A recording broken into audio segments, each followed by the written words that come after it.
ஆமா மற்ற விஷயத்துக்கெல்லாம் நீங்கள் பரிகாரம் சொல்கிறீங்க, இந்த நோயின்னு ஒன்று இருக்கே, உடம்புல நோய் வந்துருச்சு படுத்திக்கிட்டே இருக்கு, இதுக்கு ஏதாவது பரிகாரம் சொல்லுங்கம்மா அப்படின்னு என்கிட்ட நிறைய பேர் கேட்டாங்க. அதுக்கான பதிவு தான் இந்த பதிவு.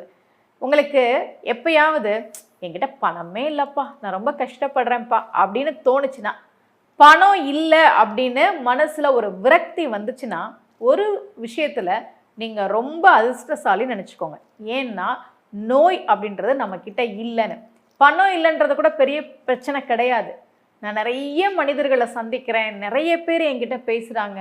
அந்த நோயின்னு ஒன்று வந்துருச்சுன்னா அந்த குடும்பமே ஆட்டம் கண்டு போகுது. வீட்டில் யாருக்காவது உடம்பு சரியில்லாமல் போயிடுதுன்னா அந்த ட்ரீட்மெண்ட்டுக்கு அலையிறது, ஹாஸ்பிட்டலுக்கு அலையிறதுன்னு அந்த குடும்பத்தோட நிம்மதி சந்தோஷம் எல்லாம் ஒரே நாளில் போயிடுது. அதனால் பணம் இல்லைன்றதெல்லாம் ஒரு பெரிய பிரச்சனையே கிடையாது. நீங்கள் நல்லா ஆரோக்கியமாக இருக்கிறீங்களா அதை நினச்சி சந்தோஷப்படுங்க.